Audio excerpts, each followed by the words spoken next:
ASU football is on the road to take on top 10 USC. Will the Sun Devils be the latest to fall under the reign of Troy, or will they be the ones in the wooden horse with a nasty surprise? ASU soccer in action last night. Do they stay unbeaten? We've got the highlights. And Sun Devil hockey returns to the ice this weekend in the state of hockey, kickstarting this episode of Cronkite Sports Live.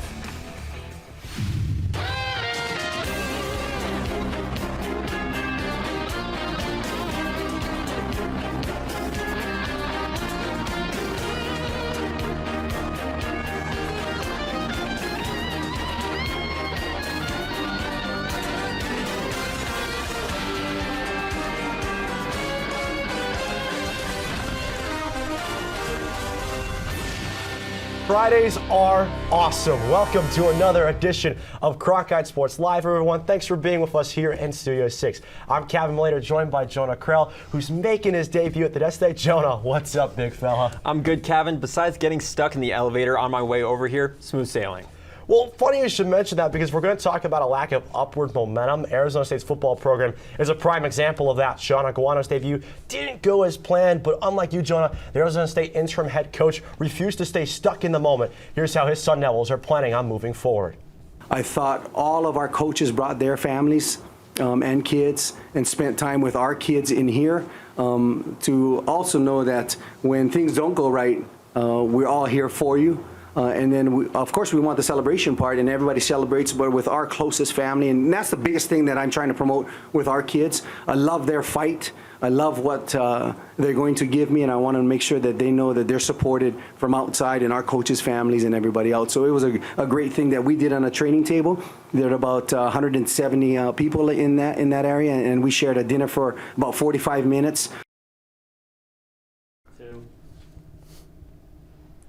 There's an old saying from down on Abbey Road that suggests that anyone who what really they need in life is a little love. It sounds like Sean Aguano might have dropped the needle on that tune just a couple of times this week in preparation for his team's journey into the heart of Troy. Yeah, that's probably true, but the Sun Devils might need more than just a four-letter word this weekend as they face the mighty 6th-ranked USC Trojans tomorrow night under the lights of the Coliseum. WCSN football reporter Tia Reed will tell you why Lincoln Riley's bunch has no love lost for Arizona State. Things will be a little different with the Sun Devils heading into hostile territory at the Coliseum. With the help of Oklahoma transplants Lincoln Riley and Caleb Williams, the Trojans' offense is firing on all cylinders as USC averages a monstrous 479.2 offensive yards per game. Williams has already racked up 1,054 passing yards, with 337 of them going to Pitt transfer Jordan Addison. Addison also leads the conference in receiving touchdowns in his first year on the West Coast. On the ground, Oregon transfer Travis Dye is picking up right where he left off with the Ducks. With 360 rushing yards through 4 games, Dye is on pace to surpass the 1,000-yard mark for the second straight year. On the other side of the ball, USC's defense is a certified problem. The Trojans lead all of FBS in turnovers. 9 different Trojans have recorded an interception this season, including former Sun Devil Eric Gentry. Gentry also leads USC in tackles while being an essential component in the pass rush, something he was supposed to do for ASU before entering the transfer portal late last spring. However, the Trojans' pass rush would be lethal with or without Gentry, with them totaling the 5th most sacks in FBS. The terrifying twosome up front of defensive linemen Tui Pulotu and Solomon Byrd are amongst the top in the Pac-12, with both recording 3 sacks through 4 games. Take all of those factors and put them into a stadium full of over 60,000 passionate opposing fans, and it might just spell out disaster for Sean Aguano and company.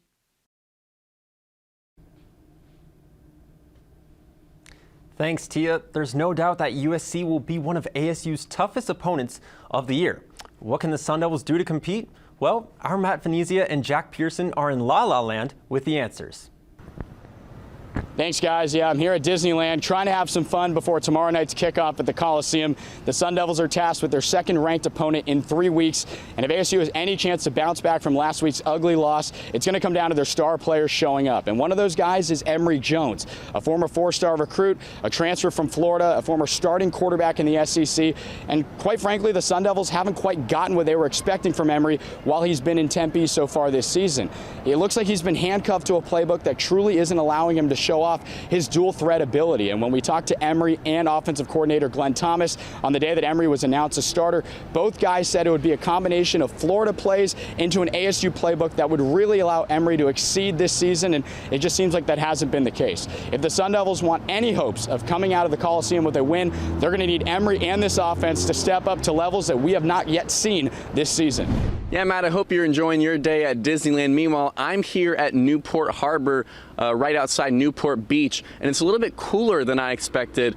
And like that USC offense against Oregon State, through the first 3 games, they were on fire, and they were a little bit cooler than expected when they beat Oregon State 17-14 last week. It took a 21-yard strike to Jordan Addison from Caleb Williams to seal the deal there in Corvallis. Caleb Williams went 16 of 36, only had 180 passing yards. And why was that? Well, Oregon State did a great job pressuring him and making him uncomfortable, much like ASU did in the first half against Spencer Sanders and Oklahoma State. But it's going to take 4 quarters to slow down that USC offense. Now back to you guys in the studio. Hey Jack, a high of 83 and a low of 65 looks pretty nice to be on the beach right now. And for the Sun Devils, they could sure use a getaway trip themselves with the current stretch of ranked opponents they're facing. Not even SBF 50 could save ASU from getting burned in last week's loss to number 13 Utah. This week's game against the Trojans presents some potentially historic numbers. Our Michael Donahue does the math for you. Thanks, Jonah. To say the least, it hasn't been easy for the Sun Devils, and they could be on the wrong end of history if they fail to turn it around. Let's just start with last week. ASU had 6 total rushing yards against Utah. That was the fewest in a game in school history. The previous record was 13, which happened twice. Once in 1966 against UTEP and another in 1946 against Wichita State. If ASU loses its next 2 games against top 20 ranked USC and Washington, they will drop to 1-5 on the season, which would be the worst record through 6 games since 1942. I couldn't get any stats from 80 years ago, but I found that they lost to Hardin-Simmons University, which is now a D3 school. The conference ASU played in back then, the Border Intercollegiate Athletic Association. Look, interim coach Sean Aguano has already done good things in terms of changes made in practice and preaching a family culture, and it seems the players have bought in. But there is a ton of work that needs to be done to rebuild this team. Back to you guys.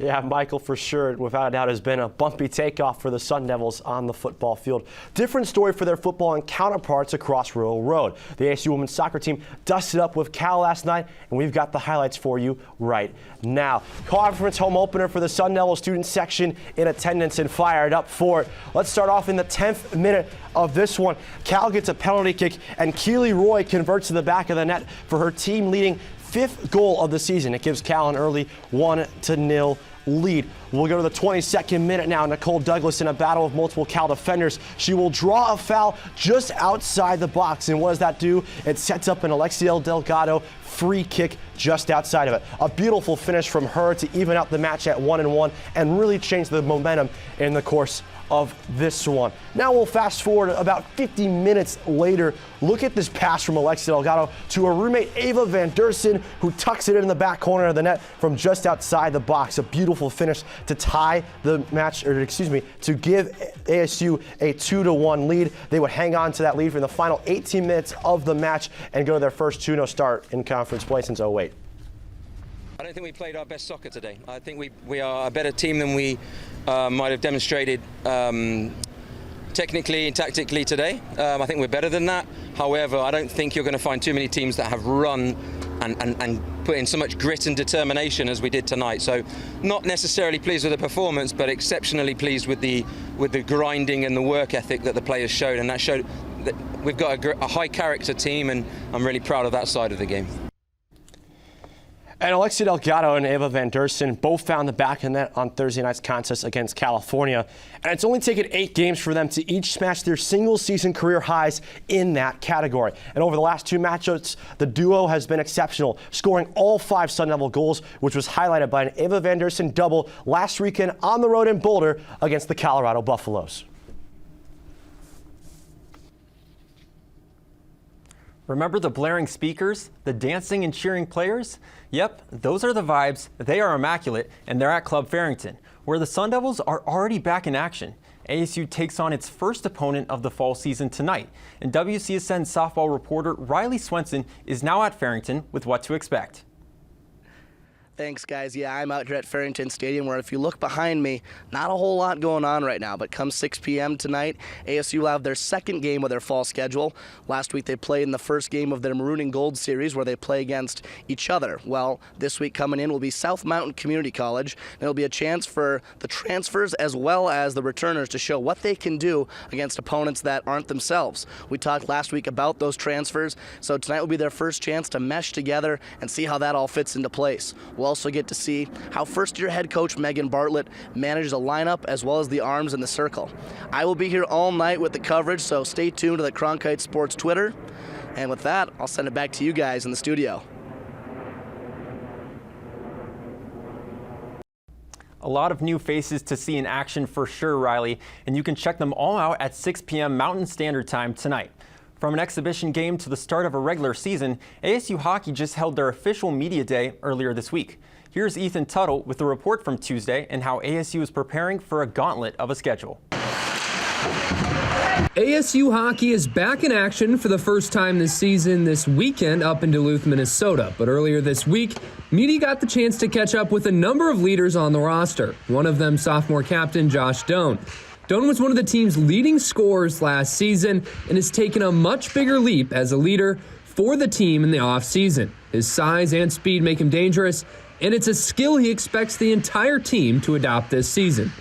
We got a lot of guys coming in there really quick, and that'll be a big game for us. We had a quick team last year, but to add into that, college hockey's fast, so I think this year's team is going to be a little more offensive, a little faster-paced team. With a schedule including opponents like UMD, North Dakota, and Bemidji State, ASU will have to come out strong offensively to combat the high-powered offenses of the other teams they'll be seeing. In his 8th season at the helm, head coach Greg Powers is confident his team has made the correct adjustments this offseason and is ready to hit the ground running against a slew of tough programs. It's a really tough schedule. It's by design. We have the team to get through it and have success against it. Again, if you can get wins, if you can, beat all the teams you're supposed to beat and split against really the rest, we're going to be a tournament team. The NCAA hockey tournament has only featured ASU one time just a few years back. However, with talent from across the country flooding into Tempe and with a new rink ready to rock this season, the Sun Devils are hopeful. For Cronkite Sports, I'm Ethan Tuttle.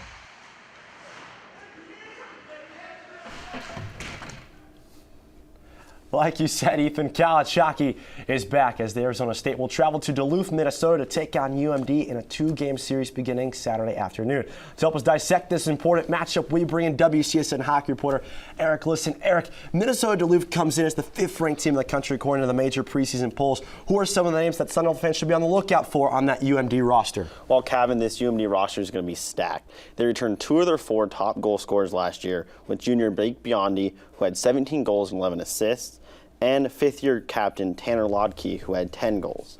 Now, a big transfer on the blue line is from Miami, Ohio, and Derek Dashke. Dashke had 28 points, 4 goals, but 24 assists. For a defenseman, that's big. ASU's going to have to watch him on the blue line. You just mentioned 3 of the more experienced players on this UMD roster. However, they do carry 15 underclassmen. Do you think that impacts this weekend series in any way? Well, 10 of those are freshmen. So your first time in a college hockey barn, well, they're coming from good junior programs. 2 are from US 18 development programs. The nerves are going to be there. You're going to grip your stick a little bit harder. The student section is going to be loud. You're going to probably make a mistake. ASU has the same thing. They welcome in 8 freshmen this year, and this is their first time playing on a road barn with the crowd being loud.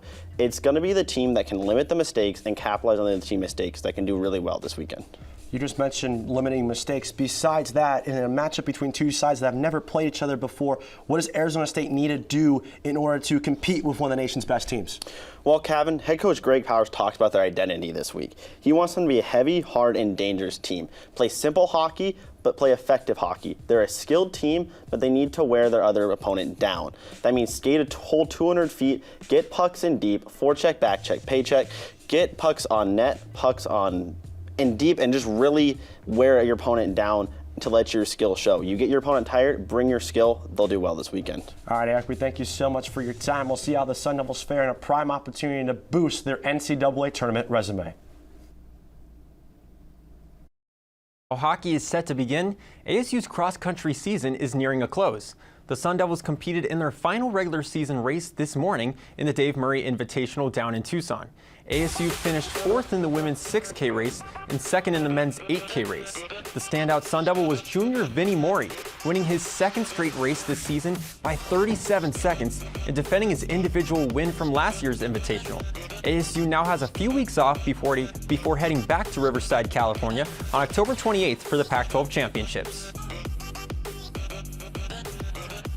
Meanwhile, Arizona State Volleyball will play their first-ranked conference opponent this season as they travel to Eugene to face 16th-ranked Oregon. Sammy Newt winds back the tape for us to tell you how Arizona State fared against Pac-12 teams with numbers by their names a season ago.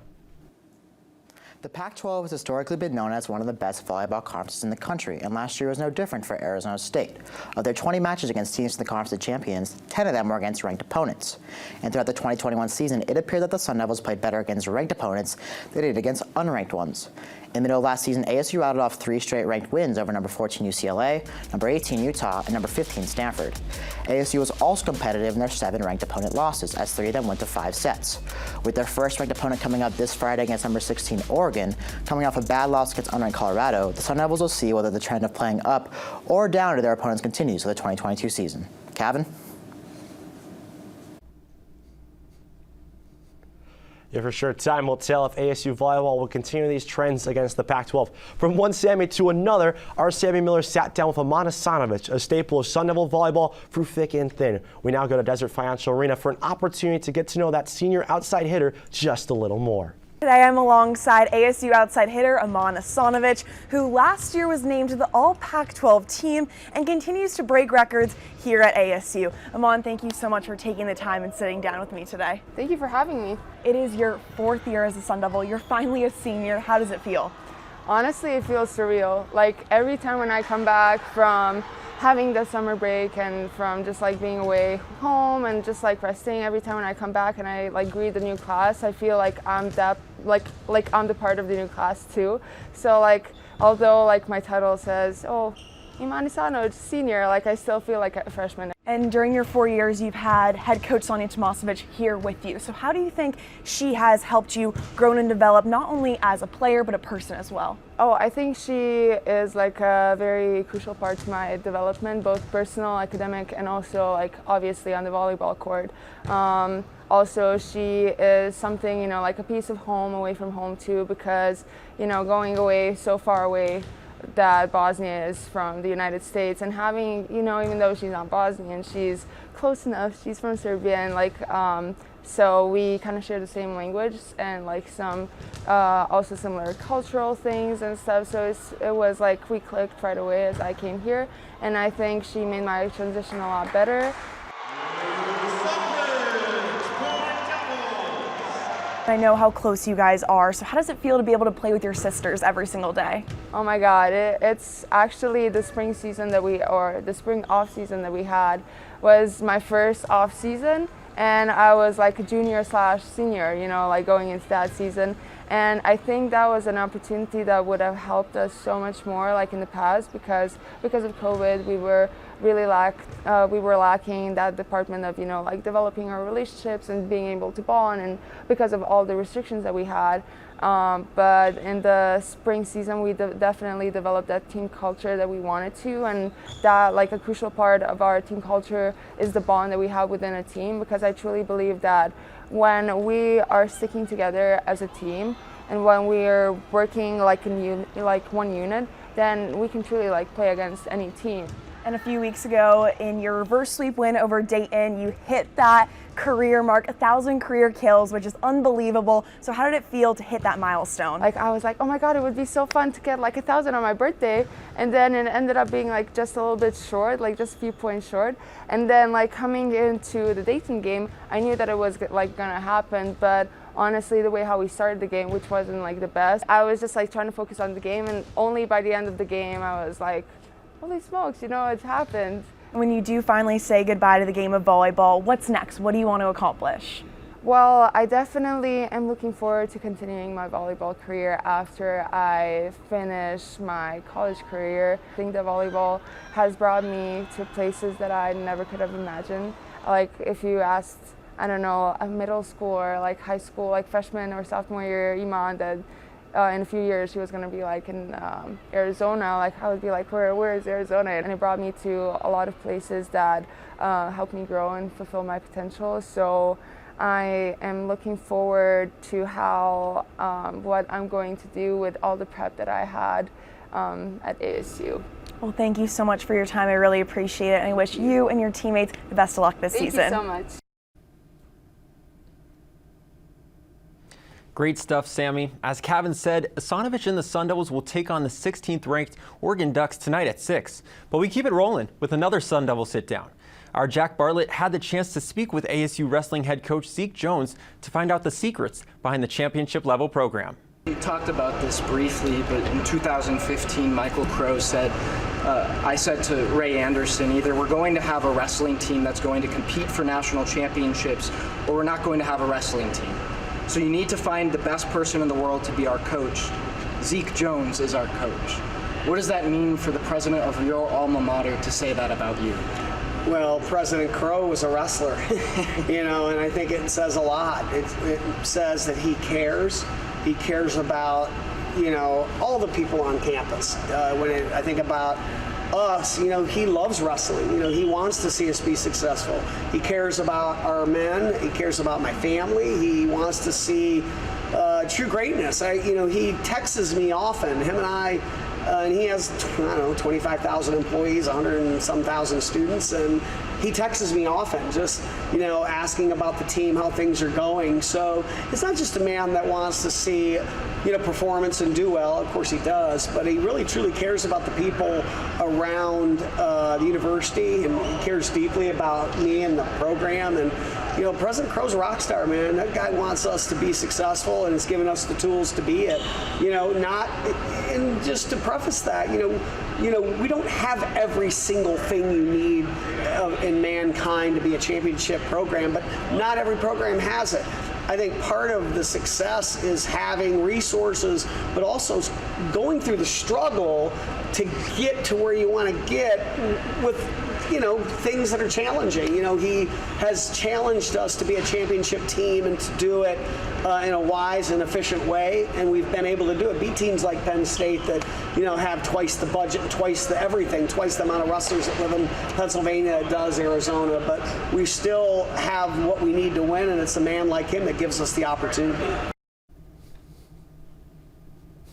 Jack Bartlett with yet another amazing piece. You can check out the full-length interview on our YouTube channel after the show today. But you know what else is amazing, Jonah? Top plays. Let's dive into some right now. Number 3, we'll start with ASU women's soccer. Alexia Delgado with the free kick in the 21st minute. She gets it over the wall and snuck it under the crossbar to even out the score at 1 apiece.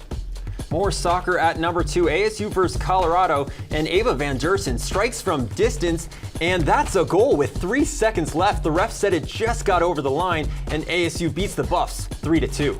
Number 1, this is just the week of Ava Van Dersen, and rightfully so. Her second game-winning goal of the week came in the 73rd minute on Thursday night against California. Of course, it came from her roommate Alexia Delgado on a beautiful ball from way beyond the box. Here's a second look at our Payne Gallagher with the call. To the back post. Anderson cut out, and it's a tidy, tucked-away finish from Ava Van Dersen, and just like that, ASU grips the lead. That'll do it for us. The Sun Devils are in competition all weekend long, so make sure to follow along on our socials so you don't miss a thing. For Jonah Krell and our entire Cronkite Sports Live crew, I'm Kevin Malater. We thank you for watching, and we'll see you next week for another edition of Cronkite Sports Live.